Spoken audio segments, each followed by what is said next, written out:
दोस्तों, आज हम आपको बताएंगे कि आखिर कैसे बनती है गन्ने से चीनी, यानी कि शुगर केन से कैसे बनती है शुगर।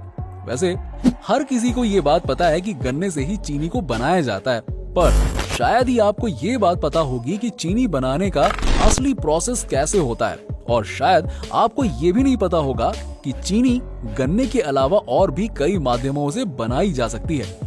सुबह की चाय से लेकर हमारे भारत में मनाए जाने वाले किसी भी त्योहार की मिठाइयों में हर जगह चीनी घुली हुई रहती है। शायद ही ऐसा कोई होगा जिसे चीनी यानी कि मीठा पसंद ना हो। थोड़ा बहुत ही सही, लेकिन हम सभी मीठे के दीवाने तो हैं ही।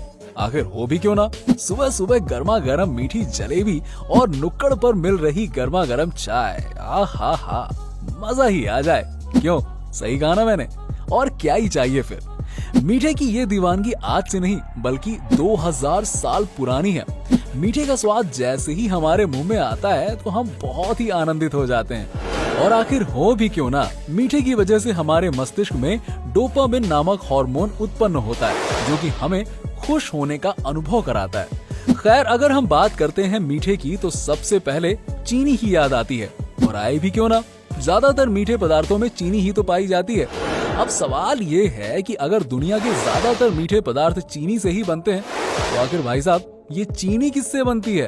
तो बने रहिए हमारे इस वीडियो में। आज हम आपको ये बताएंगे कि आखिर बड़े बड़े फैक्ट्रियों में चीनी कैसे बनाई जाती है।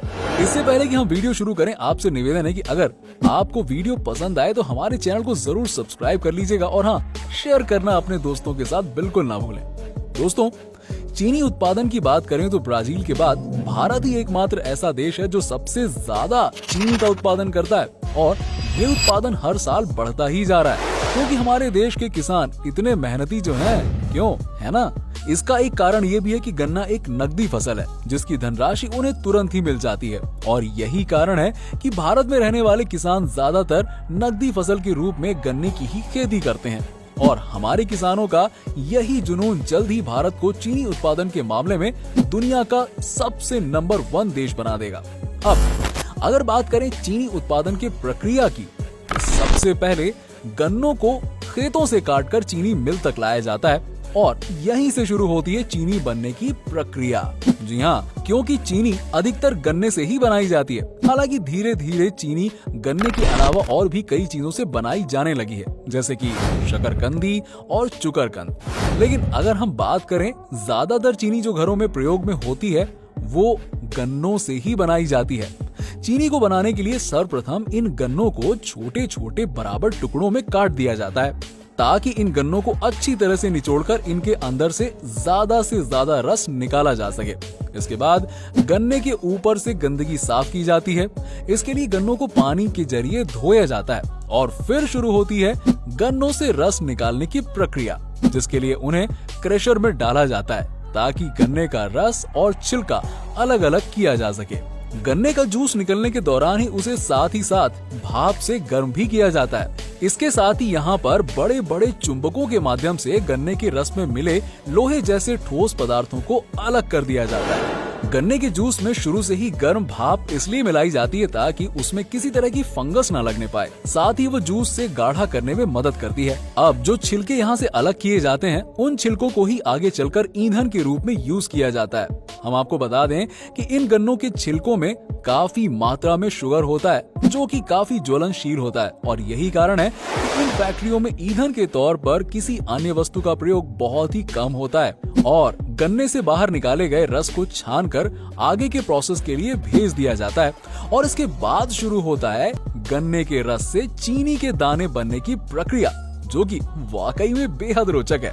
बॉयलर से चीनी बनने तक जूस का तापमान अलग अलग स्टेज पर 60 से 110 डिग्री सेल्सियस तक रखा जाता है और फिर इसमें मिल्क ऑफ लाइम मिलाया जाता है। इसे मिलाने का एकमात्र उद्देश्य होता है ताकि गन्ने के अंदर एसिडिटी को कम किया जा सके, क्योंकि गन्ने के अंदर एसिडिटी की मात्रा काफी ज्यादा होती है तो इस केमिकल की सहायता से गन्ने के रस से एसिडिटी को कम किया जाता है। इसके साथ साथ गन्ने के रस में कई प्रकार के केमिकल्स भी मिलाए जाते हैं, जिसकी वजह से गन्ने के रस के अंदर मौजूद कई प्रकार की अशुद्धियां साफ हो सकें और चीनी क्रिस्टल क्लियर हो सके। केमिकल के जरिए अशुद्धियों को साफ करने के बाद चीनी को 40 से लेकर 100 डिग्री सेल्सियस तक गर्म किया जाता है, जिससे रस के अंदर अतिरिक्त पानी सूखकर सीरा में तब्दील हो जाता है और फिर इस सीरा को भाप के जरिए गर्म किया जाता है, जिससे चीनी का क्रिस्टल क्लियर बनना शुरू हो जाता है और ये क्रिस्टल बड़े बड़े टुकड़ों में होते हैं। इन टुकड़ों को मिश्री बनाने वाले खरीद लेते हैं। मिश्री बनाने के लिए सबसे पहले मिश्री को दूध और पानी के साथ बड़े बड़े कलाइयों में उबाला जाता है और फिर इन्हें दूसरे बर्तनों में निकालकर 8 से 10 दिनों तक के लिए ढक कर रख दिया जाता है। क्योंकि इनमें पहले से काफी केमिकल्स मौजूद होते हैं, तो अतिरिक्त केमिकल की आवश्यकता नहीं होती है और इस प्रकार बनकर तैयार होती है मिश्री, जो चीनी की ही तरह होती है, लेकिन इसका स्वाद थोड़ा सा अलग होता है। अगर आप मिश्री के बारे में नहीं जानते हैं तो हम आपको बता दें कि रेस्टोरेंट में खाना खाने के बाद सौंफ के साथ में जो चीनी के बड़े दाने आप खाते हैं ना, वही मिश्री का एक प्रकार होता है, जो कि लोगों के बीच में काफी लोकप्रिय बनता जा रहा है। तो क्या आपने इस प्रकार की मिश्री खाई है? हमें नीचे कमेंट सेक्शन में कमेंट करके जरूर बताइएगा। अगर हम इन शुगर क्रिस्टल्स की बात करें तो इन्हीं शुगर क्रिस्टल्स से कई प्रकार की अन्य वस्तुएं बनाई जाती हैं, जैसे कि बताशे, गट्टे इत्यादि। बताशों को बनाने के लिए इन शुगर क्रिस्टल्स को बेकिंग सोडा के साथ गर्म किया जाता है और फिर सूखे कपड़ों पर इनके छोटे छोटे ड्रॉप्स गिराकर बताशे को बनाया जाता है। अगर हम बात करें घरों में यूज होने वाले छोटे दाने वाले चीनी की, तो उसे बनाने के लिए सर्वप्रथम रस को गर्म करके सीरा में तब्दील किया जाता है और उसके बाद दानेदार चीनी बनाने की प्रोसेस शुरू होती है। ये कार्य वैक्यूम पैन में होता है। वैक्यूम पैन में इस प्रोसेस को बड़ी ही सटीकता के साथ किया जाता है। इस प्रोसेस को करने के लिए आदमी के पास काफी अच्छा अनुभव होना चाहिए, क्योंकि एक छोटी सी भी गलती पूरी चीनी को ही बर्बाद कर सकती है। इसलिए इस जगह पर काम करने वाले व्यक्ति का अनुभवशील होना बहुत ही आवश्यक होता है। इस प्रोसेस के दौरान जो अतिरिक्त रस क्रिस्टल में तब्दील नहीं होता, उसे अलग कर लिया जाता है और उससे मिश्री बनती है। कच्ची चीनी बनाने की विधि तो अत्यंत सरल है। इस विधि में रस को केवल चूने के घोल से उपचारित किया जाता है, फिर इसे गर्म करके साफ किया जाता है। इस विधि में थोड़ा परिवर्तन करके रस को सल्फर डाइऑक्साइड और सुपर फास्फेट से उपचारित करके थोड़ा सा चूना मिला दिया जाता है, ताकि रस का पीएच उदासीन हो जाए। इस प्रकार से जो चीनी बनती है वो भूरे रंग की होती है और उस पर शीरे की परत चढ़ाई जाती है। इस प्रकार बनी कच्ची चीनी इस्तेमाल करने योग्य नहीं होती है। इसका फिर से प्रसंस्करण करना होता है, ताकि इस पर चढ़ी शीरे की परत निकालकर इसे इस्तेमाल योग्य बनाया जा सके। आगे की प्रक्रिया दानेदार चीनी बनाने वाली होती है। इसके लिए हासिल हुई चीनी को पानी के साथ दोबारा मेल्ट किया जाता है और दोस्तों फिर इन्हें लीकर में डाला जाता है और फिर इसके अंदर कई प्रकार के केमिकल्स भी डाले जाते हैं, ताकि चीनी का कलर सफेद हो सके।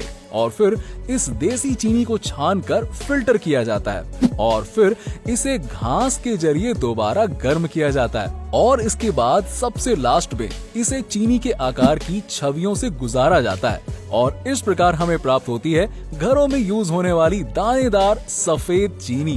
दोस्तों, अगर हम चीनी की बात कर ही रहे हैं तो थोड़ा सा इस चीनी के द्वारा हमारे शरीर पर होने वाले प्रभाव के बारे में भी बात कर लेते हैं। अगर हम बात करें चीनी से होने वाले लाभ या हानि की, तो चीनी से ज्यादातर हमारे शरीर को हानि ही मिलती है। हालांकि हम ये नहीं कह रहे हैं कि चीनी से हमें सिर्फ और सिर्फ हानियां ही होती हैं। चीनी की थोड़ी सी मात्रा हमारे स्वास्थ्य के लिए काफी लाभदायक होती है। चीनी को फूडलेस फूड कहा जाता है, क्योंकि चीनी के अंदर कैलोरी के नाम पर कुछ भी नहीं होता है। कोई विटामिन नहीं, कोई मिनरल्स भी नहीं होते हैं, जो हमारे लिए आवश्यक है। चीनी का अधिक मात्रा में सेवन करने से मोटापे और डायबिटीज का खतरा बढ़ जाता है। इसी वजह से आगे चलकर heart attack, cancer, brain stroke जैसी गंभीर समस्याएं हो सकती हैं। सफेद चीनी को रिफाइंड शुगर भी कहा जाता है। इसे रिफाइन करने के लिए sulphur dioxide, phosphoric acid, calcium hydroxide और एक्टिवेटेड कार्बन का उपयोग किया जाता है। रिफाइनिंग के बाद इसमें मौजूद विटामिन, मिनरल्स, प्रोटीन, एंजाइम्स और दूसरे लाभदायक पोषक तत्व नष्ट हो जाते हैं। केवल सुक्रोज ही बचता है और सुक्रोज की अधिक मात्रा शरीर के लिए घातक होती है। तो अब क्या? तो फिर अब हम आपको चेतावनी देते हैं। अब अगर आप ज्यादा मीठा खाने के शौकीन है ना, तो अभी से आप संभल जाइए, क्योंकि चीनी का ज्यादा सेवन आपके शरीर को सिर्फ और सिर्फ हानि ही पहुंचाएगा, लाभ नहीं दे सकता। इसलिए अपना ध्यान रखिए और कम से कम चीनी का सेवन करना शुरू करिए, क्योंकि अगर हमें चिंता है तो सिर्फ और सिर्फ आपके स्वास्थ्य की। हमारे वीडियो पसंद आया हो तो वीडियो को लाइक जरूर कीजिएगा और हाँ, अपने दोस्तों के साथ जरूर शेयर करिए। मिलते हैं आपसे नेक्स्ट वीडियो में कुछ और नए टॉपिक के साथ। तब तक के लिए नमस्कार।